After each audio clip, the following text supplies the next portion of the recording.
আসসালামু আলাইকুম ওয়া রাহমাতুল্লাহি ওয়া বারাকাতুহু।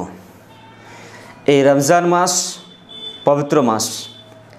এই রমজান আমাদের কাছে কত গুরুত্বপূর্ণ সেটা হয়তো আমরা বুঝতে পারছি না।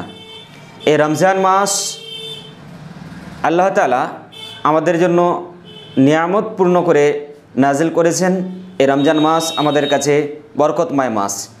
এই মাসে আমরা যদি আল্লাহ তাআলার ইবাদত করি, আল্লাহ তাআলা আমাদেরকে তার বদলা, তার নেকি নিজ হাতে দিবেন, তিনি ওয়াদা করেছেন।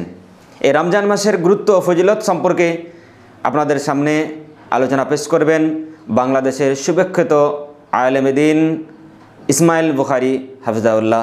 মাসে যারা রোজা রাখে, এক হাদিসে নবীজি বলেন আস-সাওমু জুন্নাতুন, রোজা হলো ঢাল যেটা দিয়ে মানুষ জাহান্নামের আগুন থেকে বাঁচবে।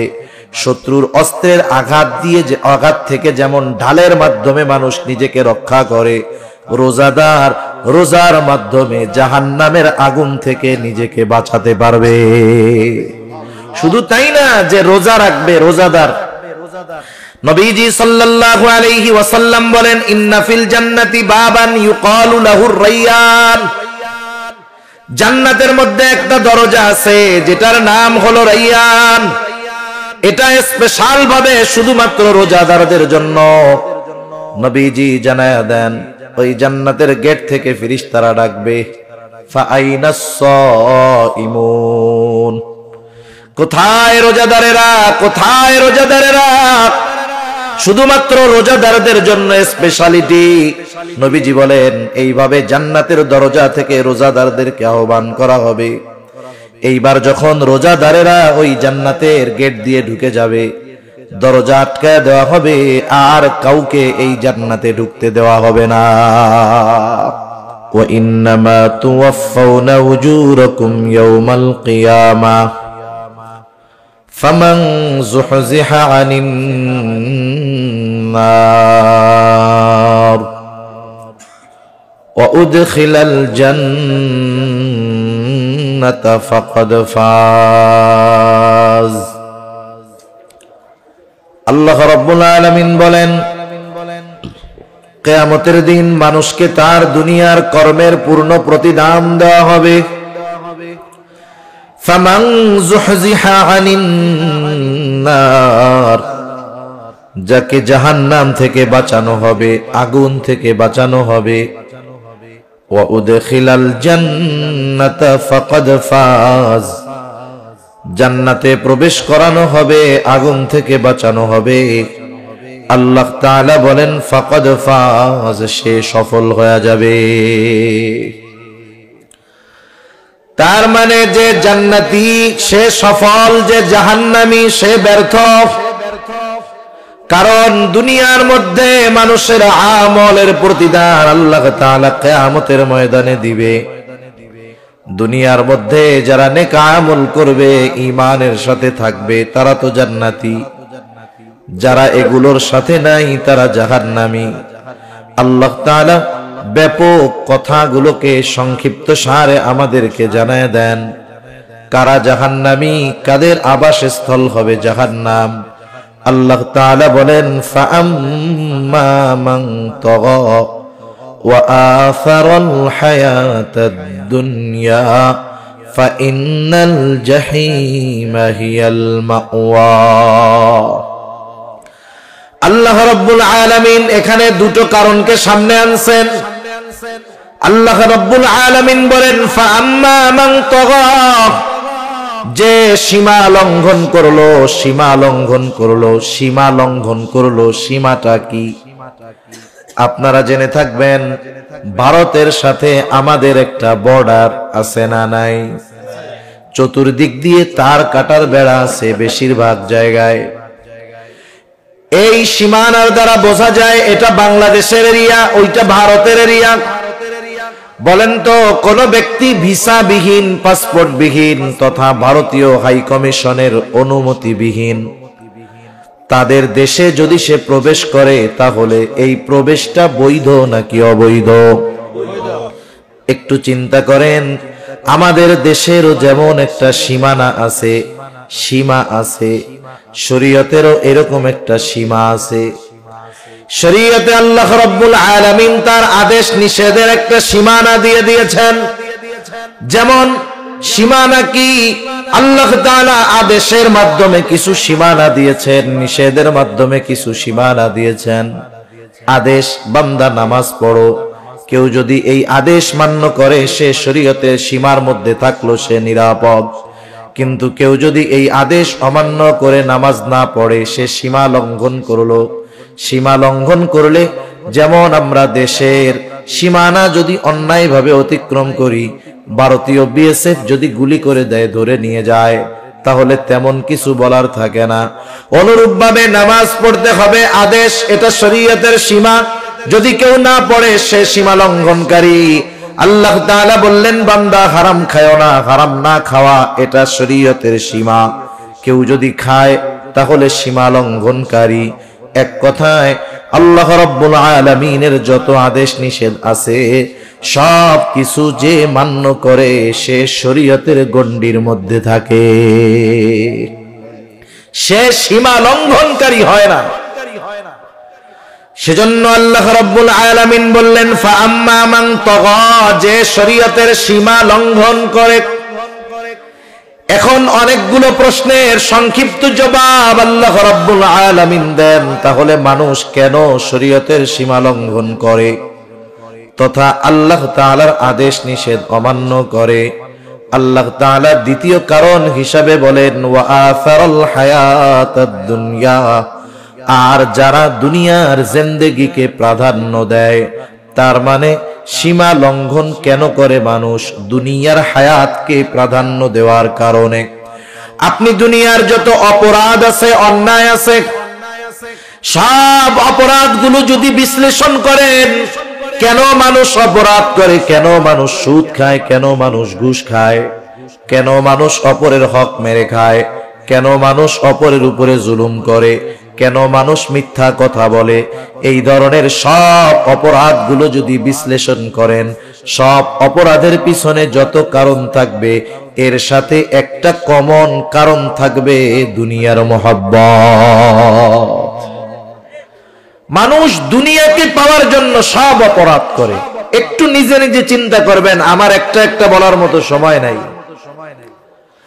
তাহলে সমস্ত অপরাধ তথা সমস্ত সীমা লঙ্ঘনের পেছনে দুনিয়ার মহব্বত কারণ। এজন্যই নবীজি সাল্লাল্লাহু আলাইহি ওয়াসাল্লাম বলেন, হুব্বুদ দুনিয়া রাসু কুল্লি খাতিয়া, দুনিয়ার মহব্বত সকল ক্ষতির মূল। হুব্বুদ দুনিয়া, দুনিয়ার মহব্বত, রাসু কুল্লি খাতিয়া, সকল ক্ষতির মূল হলো এই দুনিয়ার মহব্বত। সেই জন্য মানুষ যদি দুনিয়ার মহব্বতকে প্রাধান্য না দেয়, ওই যে মূল গন্তব্য জান্নাতে যাওয়ার বিষয়টা, জাহান্নাম থেকে বাঁচার বিষয়টাকে প্রাধান্য দেয়, তাহলে সে সীমা লঙ্ঘনকারী হবে না। আর যদি সে সীমা লঙ্ঘনকারী হয়, শরীয়তের বিধিবিধান না মানে, দুনিয়ার হায়াতকে প্রাধান্য দেয়, দুনিয়াকে উপভোগের জায়গা মনে করে, দুনিয়াকে শেষ এবং শুরুই মনে করে, সব কিছু বাদ দিয়ে দুনিয়া উপার্জনের পেছনে দৌড়ায়, এই সময় লোকটা আর ভালো মন্দ যাচাই বাছাই করে না। আল্লাহ রাব্বুল আলামিন বলেন, যার হায়াত এভাবে অতিবাহিত হয়ে যাবে, আল্লাহ তাআলা বলেন এই দুই কারণে তার আবাসস্থল হবে জাহান্নাম, যা কতই না নিকৃষ্ট আবাসস্থল। ফাইন্নাল জাহিমা হিয়াল মাওয়া, জাহিম ওই জাহান্নাম হবে তার আবাসস্থল। তাহলে সহজ কথায় দুইটা জিনিস, মানুষ জাহান্নামী হওয়ার অন্যতম কারণ শরীয়তের বিধি সীমানা লঙ্ঘন। কেন মানুষ শরীয়তের সীমা লঙ্ঘন করে? এর মূল কারণ হলো দুনিয়া, দুনিয়া। এরপরে আল্লাহ রাব্বুল আলামিন বলেন, ওয়া আম্মা মান খাফা মাকামা রাব্বিহি ওয়া নাহান নাফসা আনিল হাওয়া ফাইন্নাল জান্নাতা হিয়াল মাওয়া। আল্লাহ রাব্বুল আলামিন এরপরে বলেন, ওয়া আম্মা মান খাফা মাকামা রাব্বিহি, যার তার রবের সামনে দণ্ডায়মান হওয়ার ভয় যার সামনে আছে, যার গোটা জীবনের হিসাব নিকাশ আল্লাহর সামনে দিতে হবে, এই চিন্তা, এই ভয় যার দুনিয়ার মধ্যে আছে, যে আমি যেই কাজ করি, যেই কর্ম করি, যেই আমল করি, আমার সব কর্মের হিসাব আল্লাহর সামনে দিতে হবে। বলেন তো, এই চিন্তা যার মধ্যে আছে, এই ভয় যার মধ্যে আছে, সে শরীয়তের সীমা লঙ্ঘন করবে, দুনিয়াতে যা মন চায় সে করবে? তাহলে বোঝা গেল আল্লাহ তাআলার ভয় মানুষকে জান্নাতি মানুষে পরিণত করে। কিয়ামতের ময়দানেও জান্নাতি মানুষ যারা, তারা তো ডান হাতে আমলনামা পাবে, ডান হাতে আমলনামা। কারণ বাম হাতে যারা আমলনামা পাবে তারা তো শেষ। কিন্তু যারা ডান হাতে আমলনামা পাবে, আমলনামা পাওয়ার কারণ হিসাবে তারা কি বলবে? আল্লাহ তাআলা কোরআনুল কারীমের মধ্যে বলেন, ফাআম্মা মান উতিয়া কিতাবাহু বিয়ামিনি ফায়াকুলু হাউম ইকরাউ কিতাবিয়া ইন্নী যানানতু আন্নী মুলাকিন হিসাবিয়া। আল্লাহ রাব্বুল আলামিন বলেন, যারা ডান হাতে আমলনামা পাবে তারা জান্নাতি। কিন্তু যারা ডান হাতে আমলনামা পাবে তারা কত আনন্দিত! তারা আমলনামা পাবার পর তারা মানুষদেরকে বলবে, ফায়াকুলু হাউম ইকরাউ কিতাবিয়া, এই তো আমার কিতাব, পড়ো তোমরা আমার কিতাব, পড়ো তোমরা আমার আমলনামা। সে ডান হাতে আমলনামা পাবার কারণ হিসাবে বলবে, ইন্নী যানানতু আন্নী মুলাকিন হিসাবিয়া, আমি এই ব্যাপারে দৃঢ় ধারণা রাখতাম, দৃঢ় বিশ্বাস রাখতাম যে আমাকে আমার কর্মের হিসাবের মুখোমুখি হওয়া লাগবে। ওই ভয় তার, যে আল্লাহর সামনে আমাকে দাঁড়াতে হবে, আল্লাহর সামনে আমার গোটা জিন্দেগীর কর্মের হিসাব নিকাশ দেওয়া লাগবে। এই চিন্তা, এই ভয় যার মধ্যে আছে, সাথে সাথে যার মধ্যে এই ভয় আছে যে আমাকে আমার গোটা জীবনের কর্মের হিসাব আল্লাহর সামনে দিতে হবে, বলেন তো তার মন যা চায়, নফস যা চায়, সে কি সেটা করবে? করবে না।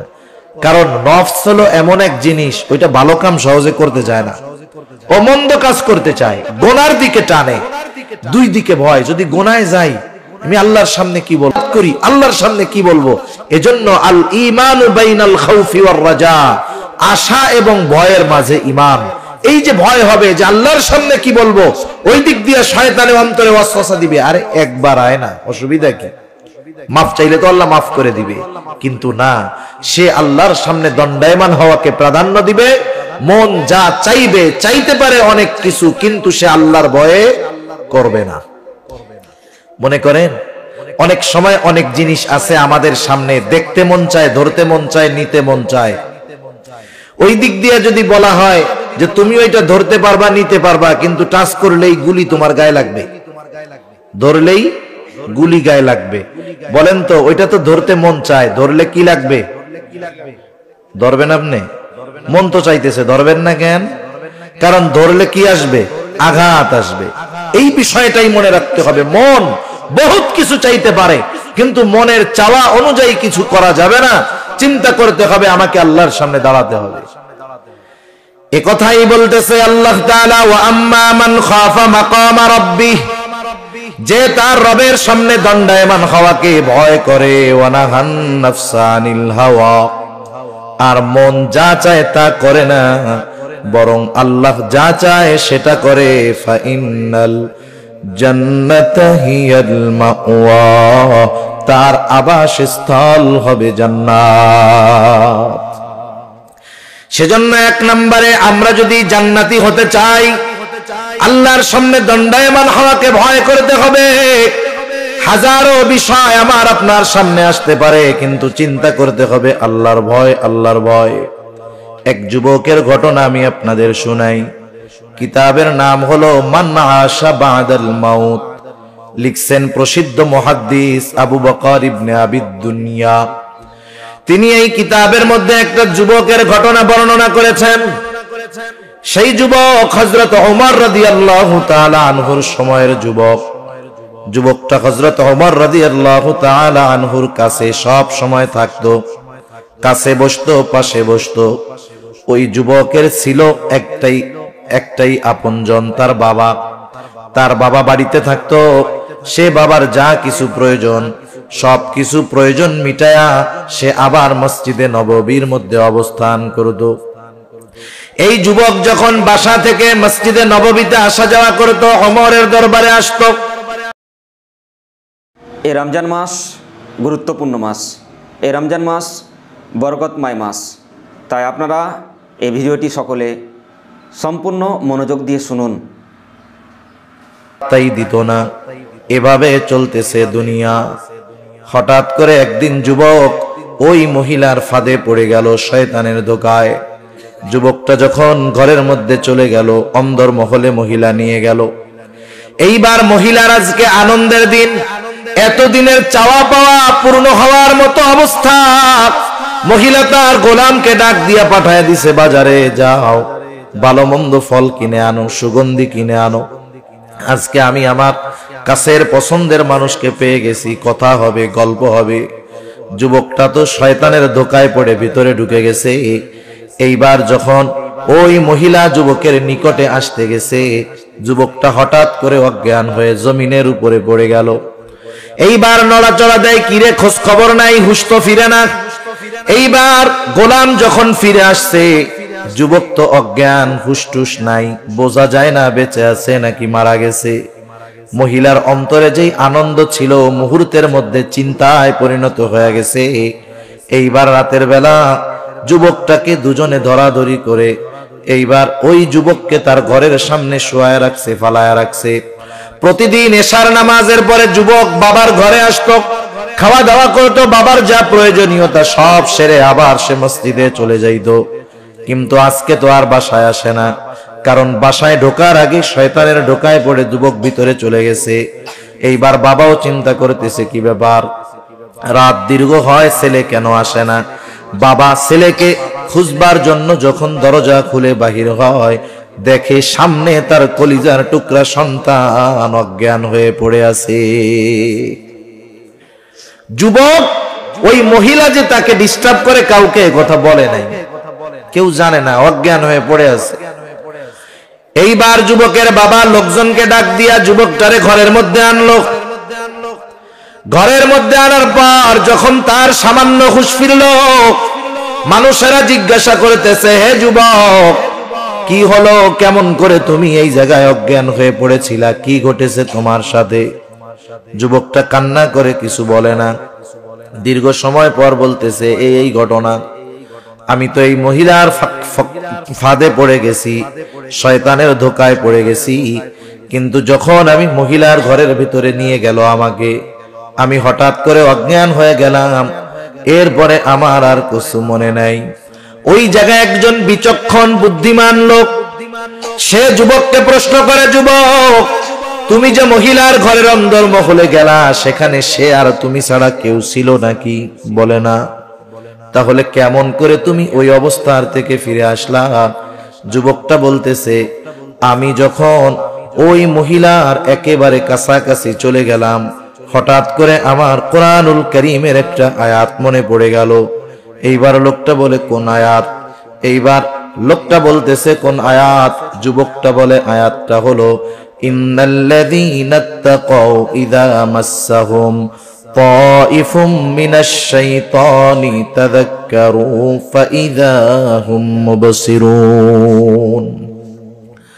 যুবকটা বলতেছে, আমার এই আয়াত মনে পড়ে গেল। এই আয়াতের সারমর্মটা এরকম, যারা মুত্তাকি, আল্লাহকে ভয় করে, মন যা চায় তা করে না, বরং আল্লাহ যা চায় তাই করে, এরা যখন শয়তানের ধোকায় পড়ে যায়, যখন শয়তান তাদেরকে ধোকায় ফালায় দেয়, ইন্নাল্লাযীনা তাকাউ ইযা মাসসাহুম তাইফুম মিনাশ শাইতান, শয়তানের ধোকায় পড়ে তারা যখন ঘোরের মধ্যে পড়ে যায়, এমন অবস্থার মধ্যে পড়ে যায় যেখানে গুনাহ থেকে ফেরানোর জন্য কোনো মানুষ থাকে না, যেখানে গুনাহ থেকে ফেরানোর জন্য কোনো ব্যবস্থা থাকে না। আল্লাহ তাআলা বলেন, ইযা মাসসাহুম তাইফুম মিনাশ শাইতানি তাযাক্কারু ফাইযা হুম মুবসিরুন। আল্লাহ তাআলা আল্লাহর কথা তাকে স্মরণ করায় দেয়। শুধু তাই না, তাকে আল্লাহ এমন দূরদৃষ্টি খুলে দেয় যেই অন্তরের দৃষ্টি দিয়ে এমন কিছু সে দেখতে পায় যা দুনিয়ার কেউ দেখতে পারে না। যুবকটা কথা বলে কান্না করতেছে আর বাবাকে বলতেছে, বাবা আমি যদি রাতের মাঝেই মারা যাই, আপনি ভোর হওয়ার আগেই আমার দাফন করে দিবেন। ঘটনাক্রমে যুবকটা মারা গেল। এইবার যুবকটাকে দাফন করে দিয়ে আসলো তার বাবা। হযরত ওমর রাদিয়াল্লাহু তাআলা আনহু পরের দিন সকালে দেখেন যুবকটা নাই। কারণ ক্লাসের মধ্যে বিষয়টা এমন, উস্তাদ শিক্ষক কিছু ছাত্রর প্রতি আলাদা একটা নজর থাকে। সবাই আসছে, ওই ভালো ছাত্রটা আসে নাই। শিক্ষক বলে, তোদের পড়ায়া কি হবে, যারে পড়ামো সেই তো আসে নাই, পড়া আগের জায়গায় থাকলো। বলে না এরকম? আরে যারে পড়াবো সেই তো আসে নাই, তাহলে থাক, কালকের পড়া আবার সে যদি একা আসে, বাকি কেউ যদি নাও আসে, স্যার বলে ওগুলো আসাও যা, না আসাও তা, তুমি আসছো এটাই যথেষ্ট, সামনে পড়ায়া দেয়। মানে শিক্ষকদের কিছু ছাত্রের ব্যাপারে ভালো দৃষ্টি থাকে, তাদের উপরে নজর থাকে। স্বাভাবিকভাবে যুবক মানুষ যদি নেককার হয়, ভালো হয়, পরহেজগার হয়, এলাকার মানুষও তাকে মহব্বত করে, ভালোবাসে, মানুষের নেক নজরে সে থাকে। হযরত ওমর রাদিয়াল্লাহু তাআলা আনহু যুবকটাকে খোঁজে, কোথায় যুবক? উপস্থিত লোকজন বলতেছে, খলিফা গতকাল রাত্রে বাড়িতে গেছে, এখনো ফিরে আসে নাই। হযরত ওমর বললেন, তার বাড়িতে কে আছে? বলে, বৃদ্ধ বাবা। বলে, যাও একটু খোঁজ খবর নিয়ে আসো, দেখো কোনো বিপদ আপদ হলো কিনা। এইবার কয়েকজন ওই বৃদ্ধের বাড়িতে গেল, যায় দরজায় টোকা দিল। ওই যুবকের বাবা দরজাটা খুলে দিল, জিজ্ঞাসা করে, আপনার ছেলেটা কোথায়? এইবার ওই মুরব্বী সব ঘটনা খুলে বলল, এইভাবে শয়তানের ধোকায় পড়ে এই হয়েছে, ওসিয়ত মুআফিক ফজরের আগেই তাকে আমরা দাফন করে দিয়েছি। এইবার ঘটনাটা শুনে এইবার তারা হযরত ওমর রাদিয়াল্লাহু তাআলা আনহুর কাছে গিয়ে বলল, এই ঘটনা। এইবার ওমর রাদিয়াল্লাহু তাআলা আনহু চিন্তা করলেন, আল্লাহ তাআলা তো কোরআনুল কারীমের মধ্যে বলছে, যারা আল্লাহর সামনে দণ্ডায়মান হওয়াকে ভয় পায় তাদের জন্য দুইটা জান্নাত। কয়টা জান্নাত? তাদের জন্য তো দুইটা জান্নাত। ওয়ালিমান খাফা মাকামা রাব্বিহি জান্নাতান, যারা আল্লাহর সামনে দণ্ডায়মান হওয়াকে ভয় পায় তাদের জন্য দুটো জান্নাত। এইবার হযরত ওমর রাদিয়াল্লাহু তাআলা আনহু তিনি চিন্তা করতেছেন, এই যুবক আল্লাহর ভয়ে এত কাছে গিয়েও গুনার থেকে ফিরে আসছে, একটু জানতে মন চায় যে সে কি এই দুই জান্নাতের মালিকানা পেল কিনা। হযরত ওমর সাধারণ কোনো মানুষ নয়, এ তো এই ওমর যিনি মসজিদে নববীর মেম্বারে বসে ওই 1000 মাইল দূরে থাকা সৈন্যদেরকে দিক নির্দেশনা দেয়। হাজার হাজার মাইল দূরে সৈন্যবাহিনী, হযরত ওমর রাদিয়াল্লাহু তাআলা আনহু মসজিদে নববীর মেম্বারে দাঁড়ানো, তিনি খুতবা দিচ্ছেন। সৈন্যবাহিনী 1000 মাইল দূরে দাঁড়ানো, মুসলিম সৈন্যবাহিনীর অপোজিটে কাফের সৈন্যবাহিনী আসতেছে। হযরত ওমর খুতবার মধ্যে হঠাৎ করে বললেন, ইয়া সারিআতাল জাবাল, এই পাহাড়ের ওই পাশে সৈন্য আছে, কিন্তু বাহিনী আছে কোথায়? 1000 মাইল বেশি হবে দূরে, উনি আছেন মসজিদে নববীতে। এই ওমরের নজর এমন নজর, 1000 মাইল দূরের বিষয় আল্লাহ তাআলা তার সামনে নিয়ে আসছে। এই ওমরের গলার আওয়াজ এমন আওয়াজ 1000 মাইল দূরে পৌঁছায় গেছে। ওই সেনাবাহিনীর যিনি প্রধান ছিলেন তিনি ছিলেন 1000 মাইল দূরে, কিন্তু ওমর রাদিয়াল্লাহু তাআলা আনহুর এই নির্দেশ তিনি 1000 মাইল দূর থেকে স্পষ্ট শুনতে পেয়েছে। সুবহানাল্লাহ। উনি আসার পরে জিজ্ঞাসা করতেছে যে, ওমর এরকম বলছিল, ইয়া সারিয়াতাল জাবাল, তুমি কি শুনছিলা? বলে, হ্যাঁ, আমরা তো অপ্রস্তুত, সৈন্য কোন দিক দিয়ে আসতেছে বুঝতে পারি নাই। হঠাৎ করে খলিফাতুল মুসলিমের আওয়াজ আমার কানে আসলো, পেছনে তাকায় দেখি সৈন্যবাহিনী আসতেছে। আল্লাহু আকবার। এ তো সেই ওমর যার গলার আওয়াজ 1000 মাইল দূর থেকে শোনা যায়। এই তো সেই ওমর, যার চিঠি পেয়ে শুকিয়ে যাওয়া নীলনদ পুনরায় প্রবাহিত শুরু হয়। সেই ওমর বলতেছে, চলো আমরা যুবকের কবরের কাছে যাব। যুবকের কবরের কাছে গিয়ে হযরত ওমর যুবককে প্রশ্ন করতেছে, যুবক আছে কবরের মধ্যে, প্রশ্ন করতেছে যুবক, আল্লাহ তাআলা তো বলছে ওয়ালিমান খাফা মাকামা রাব্বিহি জান্নাতান, যারা আল্লাহর সামনে দণ্ডায়মান হওয়াকে ভয় করে তাদের জন্য 2টো জান্নাত। আমার প্রশ্ন হলো, তুমি কি এই জান্নাতের মালিকানা পেয়েছো কিনা? এইবার ওমর এই প্রশ্ন করার পর সব নিশ্চুপ নীরবতা। সকলে চিন্তা করতেছে ওমরের মাথাটা খারাপ হয়ে গেল নাকি, কবরের মানুষ কথা বলবে কেমনে? সবাই চুপ, নিশ্চুপ নীরবতা। হঠাৎ করে সবাই স্পষ্ট আওয়াজ শুনতে পায়, বলতেছে, ও ওমর, আমার আল্লাহ আমাকে এই 2 জান্নাতের মালিকানা দিয়ে দিয়েছে। সেজন্য আমি বলেছিলাম, আল্লাহ তাআলা বললেন, ওয়া আম্মা মান খাফা মাকামা রাব্বিহ ওয়া নাহান নাফসা আনিল হাওয়া, যারা আল্লাহর সামনে দণ্ডায়মান হওয়াকে ভয় করে আর মন যা চায় তা করে না, আল্লাহ তাআলা বলেন, ফা ইন্নাল জান্নাতা হিয়াল মাওয়া, তাদের আবাসস্থল হলো জান্নাত। জান্নাত জাহান্নামের অস্তিত্ব আছে, এ ব্যাপারে কারো সন্দেহ আছে? কারণ জান্নাত জাহান্নাম দর্শন করে এসেছেন এমন ব্যক্তি যিনি গোটা জিন্দেগিতে কোনোদিন মিথ্যা কথা বলেন নাই। রাসূল আকরাম সাল্লাল্লাহু আলাইহি ওয়াসাল্লামকে আল্লাহ তাআলা দুনিয়া থেকে জান্নাত জাহান্নাম দেখাইছেন। রাসূলুল্লাহ সাল্লাল্লাহু আলাইহি ওয়াসাল্লাম নামাজে দাঁড়ায় গেছেন সাহাবাদেরকে নিয়ে। সূর্যগ্রহণের নামাজ অথবা সালাতুল ইস্তিসকা, বৃষ্টি প্রার্থনার নামাজ। নবীজি নামাজের মধ্যে দাঁড়ায় গেছেন, নামাজ চলতেছে। হঠাৎ করে নবীজি নামাজের স্থান থেকে সামনের দিকে আগায় গেলেন, হাতটা বাড়াইলেন, আবার হাতটা পেছনের দিকে নিয়ে আসলেন। একটু পরে উনি আবার একটু পেছনের দিকে আসলেন, আবার সামনে জায়গা মতো গিয়ে দাঁড়াইলেন। নামাজের পরে নবীজিকে প্রশ্ন করা হলো, ইয়া রাসূলুল্লাহ, আপনি নামাজের মধ্যে একবার সামনে গেলেন আর একবার পেছনে আসলেন, কারণটা কি? এইবার নবীজি বললেন, শোনো, যখন আমি নামাজের মধ্যে ছিলাম, প্রথমে যখন সামনে গেলাম, আল্লাহ তাআলা জান্নাতটাকে আমার সামনে তুলে ধরছে, আর আমি দেখতে পেলাম জান্নাতের একটা আঙ্গুরের থোকা জ্বলতেছে। আমি চিন্তা করলাম সেখান থেকে একটা আঙ্গুর এনে তোমাদেরকে খাওয়াই। আবার হাতটা সরায় আনলাম, চিন্তা করলাম, এজন্য আমি পেছনের দিকে সরে আসলাম। মোট কথা হলো, দুনিয়ার জমিন থেকে আল্লাহ তাআলা আমার আপনার নবীকে জান্নাত দেখায় আনছেন, জাহান্নাম দেখায় দিয়েছেন।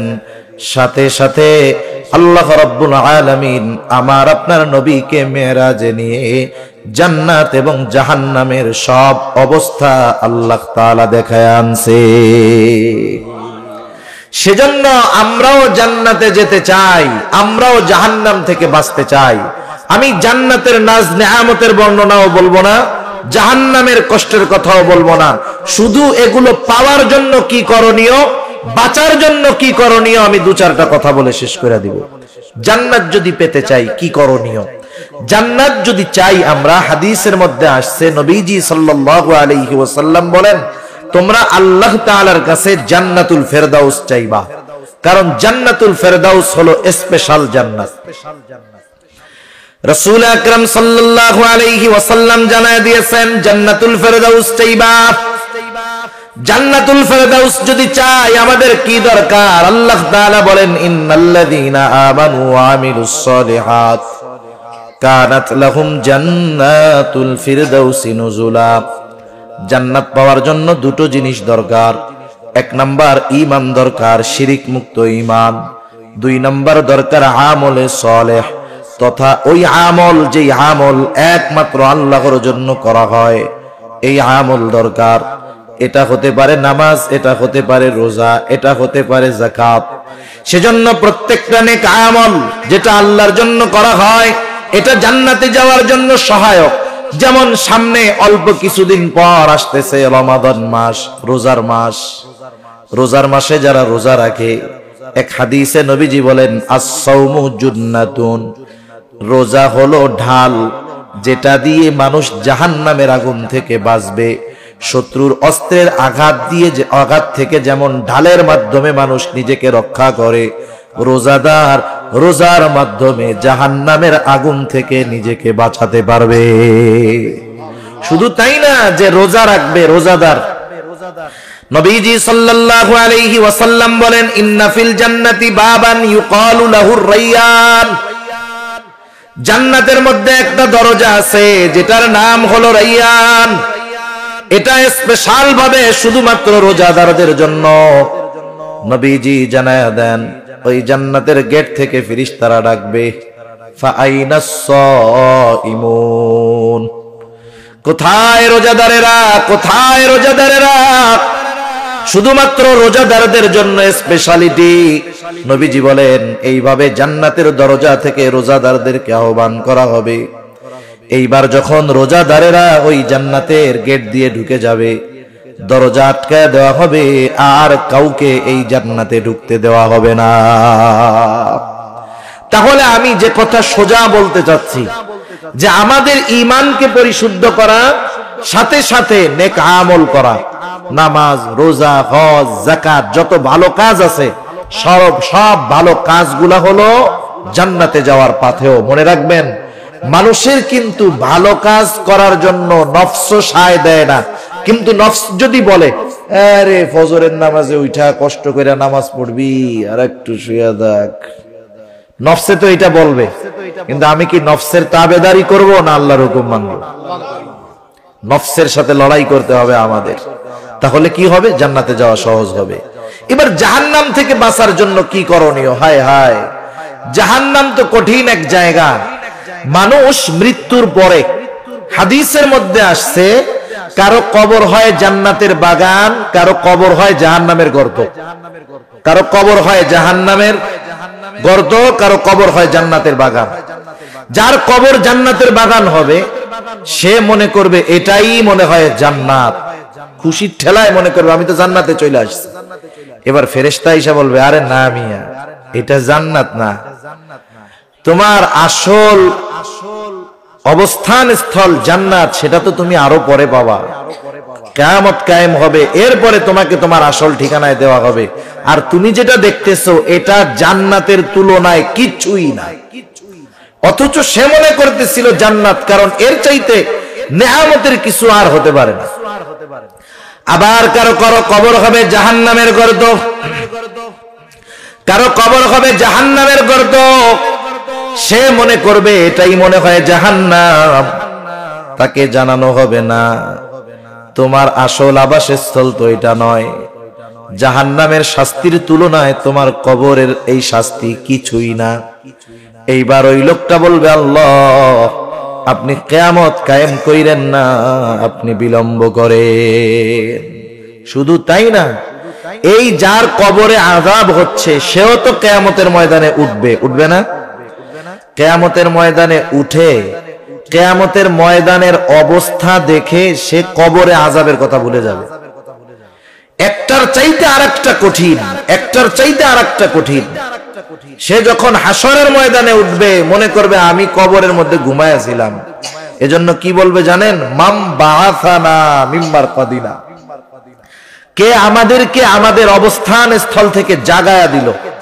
আপনি জাগায় দেন কারে? যে ঘুমায় আছে তারই না উঠায়া দেন। সে মনে করবে যে আমাদেরকে কে আমাদের ঘুমন্ত থেকে জাগ্রত কইরা দিল, অথচ সে কবরে আযাবে ছিল। শুধু হাসরের অবস্থা দেখে ও চিন্তা করবে কবরে তো জান্নাতে ছিলাম। এইবার হাসরের যেই অবস্থা, ওই অবস্থা সহ্য করতে পারবে না, বলবে আল্লাহ যা হয় হোক, আপনি বিচার কইরা জান্নাত দেন, জাহান্নাম দেন, যা হয় হোক,